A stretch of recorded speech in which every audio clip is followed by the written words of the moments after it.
Hey everybody, welcome back to Iron Liberty House. It is Lucas and we are long overdue for a fall seed update. It's Labor Day weekend. I think it's 112 degrees here in Sacramento, zone 9B, so we're definitely not getting these out. We'd really hoped for a cooler September and get these out, but we'll probably wait at least a week, if not two. But I wanted to update you on our successes of what we started in the last video and maybe some of our failures. And we're also going to show you some stuff we're going to up pot and restart when we move over to the kitchen island. So first I'm going to go over everything that's looking, pretty good here and just give you guys a little update. So we've got the 4 cells here. We did up pot some already. Maybe 3 weeks ago. They're just getting really crowded in the small cells. So in this first tray here, we've got a bunch of kale, and this is the Renee's Garden kale. It's a curly leaf variety. It looks really good. There's some of them, the stems are a little bit light, but we'll probably just plant these down a little bit when we get them out. But other than that, they're looking fairly healthy, like kale. I think getting them outside in some cooler heat or some cooler weather, once it starts to finally cool down, they'll really take off. Moving on, we have our Napa cabbage. These look really healthy, good, leaves. Let me pick one up here. Still dealing with a little bit of legginess. I don't know. We'll probably need to upgrade our light system eventually. But like I said, we can prop these up in some soil and they should be great. We are dealing with, maybe this is a better one to look at. This is also some Napa cabbage, maybe some like powdery mildew, which is kind of weird. I've never had that in the seed starting process. So we'll probably clip these off. Won't compost this. We'll just throw it away in our green waste. But I definitely want to get this off before it spreads. I think we figured out our little mold powdery mildew issue. When we had this outside, when we first started seeds, we were like, oh, it'll be so dry. We won't have to worry about, any ventilation. But we moved it inside because it was so hot. I think it's just the air is getting stagnant. So we're putting the fan back in. It's just like a cheap fan that we've had forever. I'll put it on the bottom just to help circulate air through this whole system, and that should theoretically get enough ventilation to keep any of those mildew and mold spores. So easy fix. Always want a fan for ventilation in your greenhouse. Moving on here, we've got, this is also the Renee's cauliflower. These are all looking great. They're pretty sturdy. There's a few that maybe need a little bit more strength. Other than that, very happy with these cauliflower starts. Here's some more kale. This one, is probably the best looking one. Nice and upright, sturdy. I believe this is the Johnny's kale.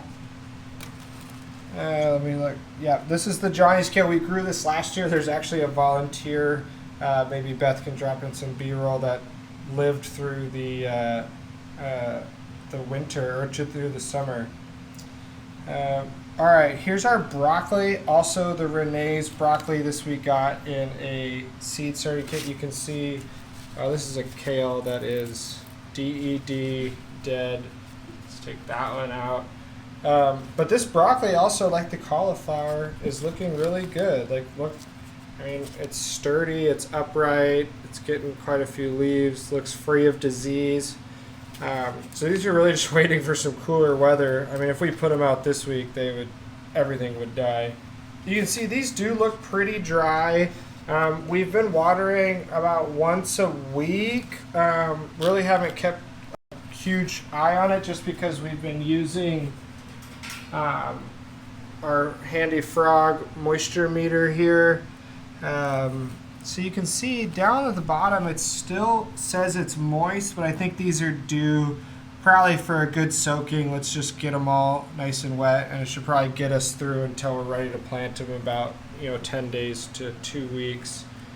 When we do water these, like I said, about once a week, every 10 days, really when we get into that the dry, the bottom of the moist dry. We are fertilizing with our Dr. Earth 1-to-1-to-1, just generic, young seedling fertilizer. It's a liquid fertilizer, so we just pump it in to our little watering can, and then we bottom water all these, let them soak it all up.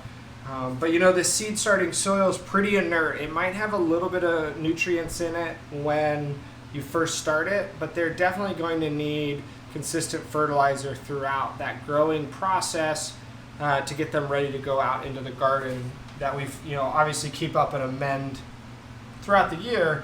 But when they're inside, it's a pretty sterile environment, so you're going to want to add some fertilizer. Moving on to our bok choy here, we've got, 6 that are looking really good. Healthy green foliage. They're leaning a little bit. They're just chasing the light in our greenhouse, so this will all get rectified once we put them out. Here's kind of a carryover kale. That's kind of funny. It had actually fallen over in the back of the greenhouse like this, and Beth and I didn't catch it.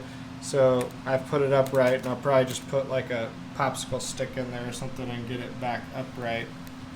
Well, we have plenty of kale, so I'm not too worried.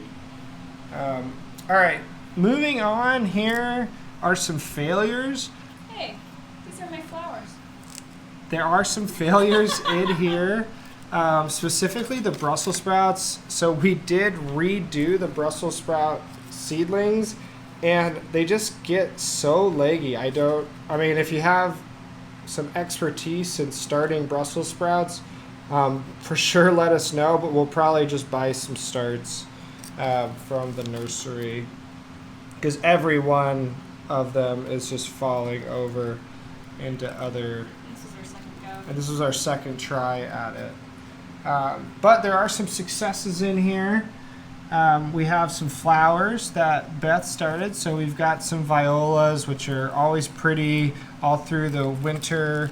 They love that cool weather, lots of rain. So these will just mound and mound and mound wherever we put them. So these are super easy to start. You can direct seed them too. We just wanted to get a head start because it's way too hot. We've got some stock. That's a fall seed. Little leggy. Might have to direct seed some of these too, but we can always plant them deep and see what happens. Flowers tend to be a little bit more resilient to just planting in. And then the clary sage, also a little leggy. Again, I think we're gonna upgrade our light system this year. So next year, be sure to follow us and see our updated spring starts, because I really want to upgrade the lights. But this one looks great. This clary sage here is nice and upright. It's right under the light, so this will be a good start for us. And we'll probably split these off and just plant them throughout the yard for some winter and some early spring color. So that's everything that we've started. These just all need some water. I'm almost certain of it. Let's see. This one. Yeah, we're in the dry section, so this will perk right up probably with some water. Let's move on. We're going to up pot some stuff and kind of go over. We got some lettuces, some other things over on the table that need to be up potted. They're just getting too crowded in the small cells. All right, this is what all needs to be up potted. We've got some romaine in one level, some butter crunch. I haven't really ever started lettuces indoors. Usually we just wait to direct seed them, but I wanted to try to get a head start. So these need to be up potted and hopefully got in the garden soon. And then with that, we also have some onions. This is our first time trying to grow bunch onions, so we'll probably up pot these into clusters to give them a little bit more space to breathe, because they're all getting tangled up.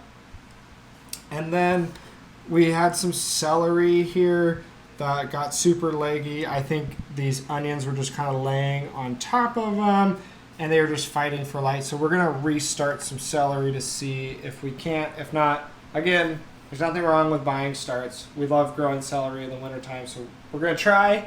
And then backup plan is the nursery. So let's see if I can find a good one.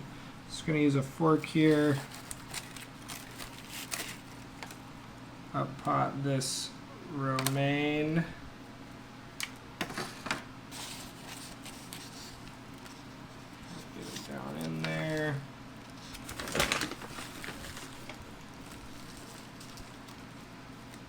So this is just up potting into a 4-inch pot. Just gives everything a little bit more room. This is the same thing we do with our spring and summer seeds, but we always just tend to start them in these pots. So I'll probably trim these leaves off here once I get these watered in. And then we'll just use these trays like you saw with the other ones, and we can fit, I think, 15 of these 4-inch pots into each tray. So I'm going to up pot all of these, and then like I said, we're going to restart some celery just to see how it goes. I want to know if they're leggy because the Brussels sprouts just are leggy, if it's the same kind of thing, or if it was leggy because of our lack of light with the onions kind of pulling it, laying over the top of them.